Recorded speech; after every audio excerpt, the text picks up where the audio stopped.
Maka pemirsa, Anda kembali di Indonesia Business Forum. Kalau tadi kita sudah dengarkan pendapat, pandangan dari produsen, petani, dan juga dari Pak Tulus. Saya juga mau dengar pendapat dari Pak Jumur nih, Pak Jumur. Pak, kalau kemarin sempat ada isu-isu PHK begitu ya di industri padat karya ini, industri hasil tembakau begitu. Tapi Anda melihatnya dengan cukai hasil tembakau tidak dinaikkan, apa ini menjadi angin segar untuk para pekerja? Iya, pasti. Oke. Karena minimal bisa bertahan dengan penyerapan tenaga kerja yang sekarang gitu loh. Tidak ada PHK dan sebagainya. Dan itu juga perjuangan serikat buruh memang untuk supaya kita jangan mem-PHK, kan itu intinya. Dan soal cukai satu hal, ada juga sekarang yang maraknya agak lumayan beberapa tahun terakhir ini rokok ilegal tuh Pak. Oke. Rokok ilegal karena harganya bisa hancur banget kan, bisa cuma sepertiganya dengan harga yang wah mukul, dan akhirnya orang ya bisa kehilangan pasar kan gitu kan, ujungnya bisa PHK gitu. Jadi mohon penegakan hukum soal pemberantasan rokok ilegal ini serius banget, rokok impor ilegal juga, kemudian juga pita cukai palsu Pak ya, pita cukai palsu juga itu luar biasa juga, kayak kelihatannya ada cukainya tapi itu palsu gitu loh. Nah itu juga, jadi saya rasa kalau itu diberantas habis itu mungkin akan membantu. Jadi gini ya, kalau dari kita perspektif gini lah, keseimbangan lah. Kita nggak bisa juga ekstrim harus, saya rasa orang cari uang dengan bekerja kan sesuatu yang harus ya, kalau enggak orang nggak bisa ngasih makan ke keluarganya, lebih kacau lagi tuh. Betul. Nah kemudian yang kedua, kita kebenaran ekonomi kita masih dalam posisi seperti sekarang, belum beralih banyak kepada bidang-bidang lain yang mungkin bisa mulai secara bertahap. Dan harusnya punya roadmap juga, pemerintah atau bangsa ini punya roadmap bagaimana kalau ini berkurang tapi yang lain berkembang gitu. Nah kalau roadmapnya nggak ada, tiba-tiba ini kan ngebunuh. Dan kita jujur aja, Anda mungkin boleh gak suka sama pabrik rokok, jangan-jangan ya gitu karena memproduksi rokok, tapi mereka ada sekian juta orang bekerja di situ gitu loh, maksud saya itu kan ngasih makan orang gitu. Nah itu buat saya, jadi cara judgementnya berimbang lah, jangan hanya ekstrim kesehatan, bahkan kalau kesehatan saya baca-baca ya, life expectancy, kecepatan hidup, usia hidup di dunia itu rata-rata 73,3 tahun. Nah ternyata di Indonesia masih 73,93 tahun, lebih panjang tuh.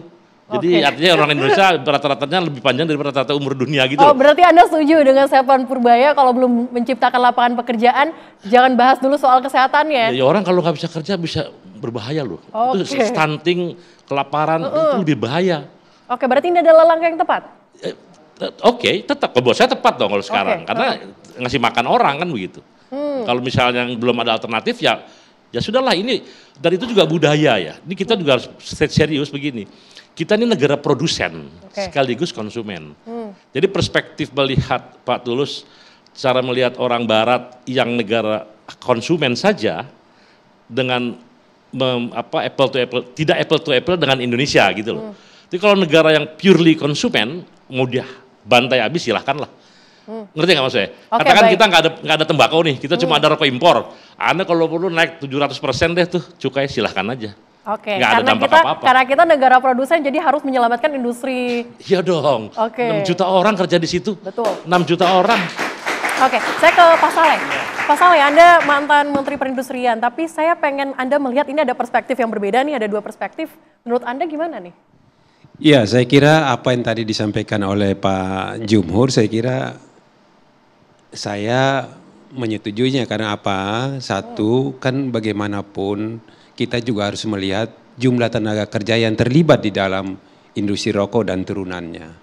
Mulai dari tembakau, petani tembakau, terus ada dukungannya cengkeh, itu kan termasuk juga di dalam keterlibatan IHT. Nah, di samping itu juga kita juga harus melihat juga dari sisi penerimaan negara. Penerimaan negara dari cukai kan cukup besar, jauh lebih besar daripada yang dibilangin BUMN jauh di atas itu. Nah itu kan salah satu yang memang saat ini kita belum punya cara untuk bagaimana bisa mengganti penerimaan negara yang dari cukai maupun dari pajak yang dari IHT segala macam itu kan sampai saat ini belum ada. Terus di samping itu juga kita juga harus melihat saudara-saudara kita Pak Jumhur dan teman-temannya termasuk keluarganya yang jumlahnya begitu besar. Nah, ini kan harus ada keseimbangan. Jadi apa yang disampaikan oleh Pak Purbaya, sahabat saya itu, saya kira saya sangat mendukung karena bagaimanapun sampai saat ini, apalagi dalam situasi ekonomi yang seperti saat ini, kita masih membutuhkan penerimaan dari cukai. Tidak bisa tidak. Berarti industri padat karya dari cukai ini harus diselamatkan. Oh iya. Karena sebagai produsen. Iya, betul. Di samping itu juga teman-teman yang dari Tumanggung sana itu, para petani yang ada di sana, saya ingat betul ketika saya masih ada di dalam itu, waktu itu juga ada satu masalah sedikit. Itu sampai teman-teman petani itu datang ke kantor, sampai itu membawa surat, termasuk didampingi oleh Bupati Tumanggungnya, datang ke kantor untuk menyampaikan berbagai permasalahan-permasalahan yang kaitan dengan turunnya sumber pendapatan daripada petani-petani tembakau. Oke, baik. Saya akan ke Pak Tulus. Pak Tulus, ada perspektif bahwa peraturan yang sempat Anda sampaikan tadi harusnya diterapkan kepada negara konsumen saja. Ini kita negara produsen, Pak. Ini gimana respon Anda? Ya, itu salah kaprah juga. Kenapa, Pak? Karena apa? Karena dari sekian negara yang berstatus produsen besar seperti China, India, Brazil, dan juga Indonesia, hanya Indonesia yang tidak menerapkan satu aturan yang ketat. Ya, tadi kalau Bang Jumhur mengatakan kita nggak boleh ekstrim kesehatan, kita sampai detik ini belum pernah ekstrim kesehatan. Orientasinya pemerintah masih kepada ekonomi instan, belum menyentuh ke kesehatan. Buktinya apa?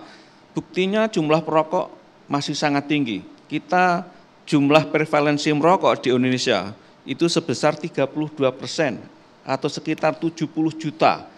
Jadi kalau Mbak Celia mau nyari pacar yang tidak perokok, itu sulit potensinya, karena hanya ada satu. Ya. Nah, kemudian yang kami prihatin adalah jumlah perokok anak. Jumlah perokok anak itu prevalensinya sekarang 7,4% atau sekitar 6 juta. Inilah yang diinvestasikan oleh industri rokok untuk menjadi perokok-perokok baru. Ini yang secara bisnis tidak etis.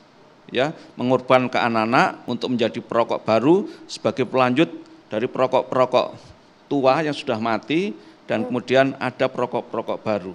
Jadi kita belum ekstrim kesehatan. Nah, saya sepakat sekali kalau petani tembakau harus dilindungi, harus diselamatkan, buruh juga. Dan cukai kita masih rendah. Ya, cukai kita masih rendah karena justru kita mendorong agar pemerintah lebih banyak mendapatkan penghasilan dari cukai lebih besar lagi. Kemudian kalau terjadi PHK di industri tembakau, dari data yang ada bukan karena masalah cukai, tapi karena industri tembakau besar melakukan mekanisasi, yaitu menggunakan mesin baru yang dianggap lebih efisien. Ya tentu saja, karena mesin ini kan tidak ada tuntutan demo, tidak ada THR, paling maintenance. Nah inilah yang seharusnya diprotes.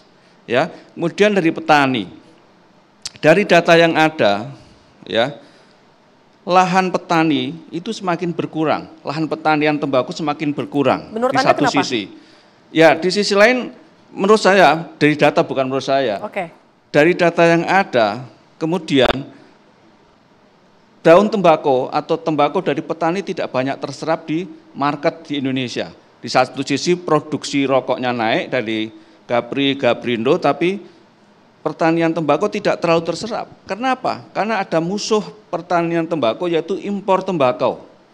Impor tembakau ini sangat signifikan. Saya mau konfirmasi dulu ke Pak Henry. Yang dilakukan oleh industri, sehingga inilah yang harusnya dilawan. Impor tembakau dilarang, kemudian menyerap petani tembakau lokal. Oke, baik. Saya konfirmasi dulu ke Pak Henry. Pak Henry, tadi katanya banyak tembakau dari petani itu yang tidak diserap, betul? Ya, kadang-kadang kita ini kadang kesulitan masalah satu hal. Data mana yang mau kita pakai?